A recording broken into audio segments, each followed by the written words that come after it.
In the news this week, CBD bar owners outraged over lockout law discussions. Plus, the federal budget's pros and cons. Our Canberra contributor gives his 2 cents. And on Western Perspective, from enjoyment to brutality, the battle against alcohol-fueled violence in Australia. This is the Evening News with Ivan Lung and Carly Samada.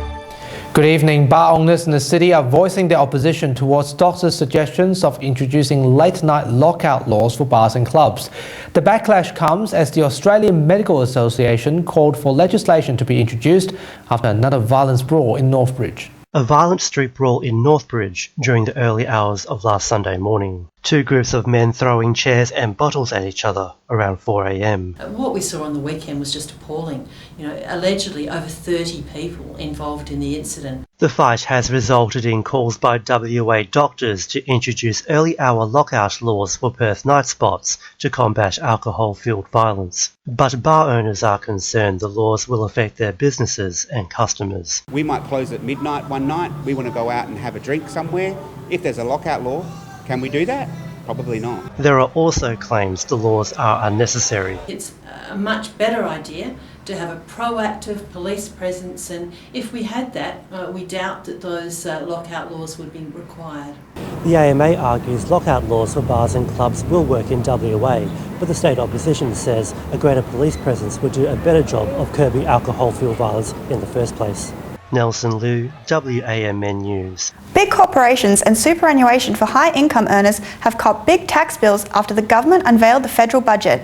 But is it enough for Malcolm Turnbull to secure an election victory? Canberra contributor Blake Danielczak joins us. Blake, what is your take on the budget?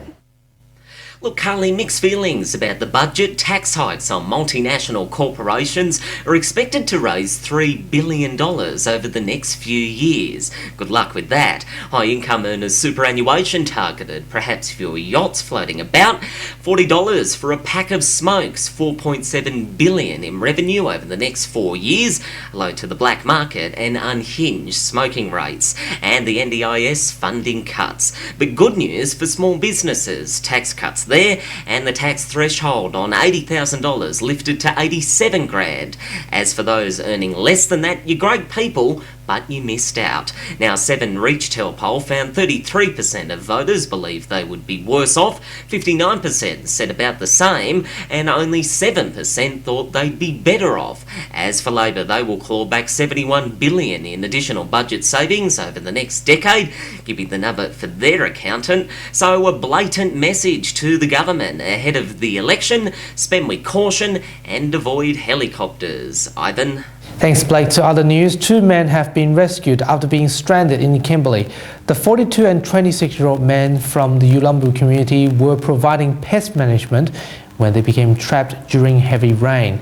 They were located by a search helicopter 15 kilometres from the community and rescued after sending out a distress signal, and have been flown to Derby. I think a lot of people underestimate what the environment is like out there, and I think we've just got to constantly remind them. The obvious things are obviously making sure you've got food and water and you've got suitable provisions.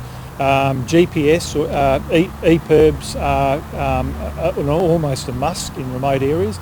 Making sure that your vehicles are serviceable and that you've got sufficient equipment if you do break down. Clive Palmer announced that he will not recontest for the seat of Fairfax in the upcoming election. In his final parliamentary speech, he said he believed that he could make further contributions to Australia.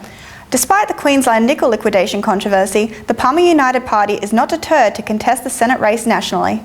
Palmer United will contest Senate elections in every Australian state, and Palmer United's voting record has been clear in the 44th Parliament, and it's why the electorate needs to judge at the coming election.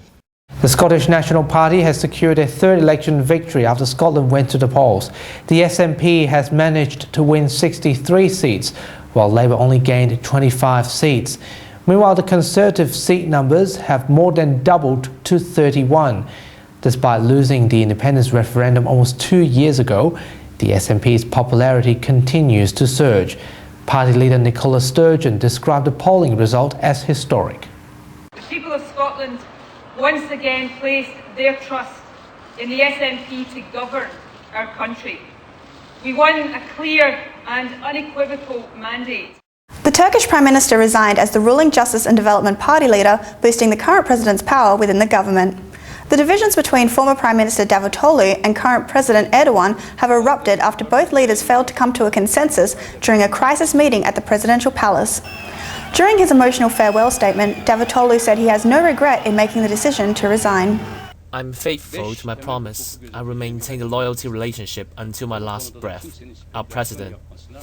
Honor of our President and the Republic of Turkey as President. And I'm in his dignity, my honor in my case. My friend, in honor of his family, is the honor of my family. His family is my family. And finally tonight, police around Australia have responded to the Running Man contest after they were challenged by the New Zealand police force. Officers from the Federal Police, ACT and New South Wales posted their dance video on Facebook within days. Other law enforcement in the United States, such as NYPD and LAPD, also joined in. It's yet to be seen whether WA police will participate in the challenge in upcoming days. So when do you think they'll have their video up? Well, they better do theirs soon. And those are the top stories you need to know this week. We have the latest news on our website and Facebook. Here is Nelson with Western Perspective. Good night. Good night. Thanks, Ivan and Kylie. Hello and welcome to Western Perspective. I'm Nelson Liu. Thanks for joining us.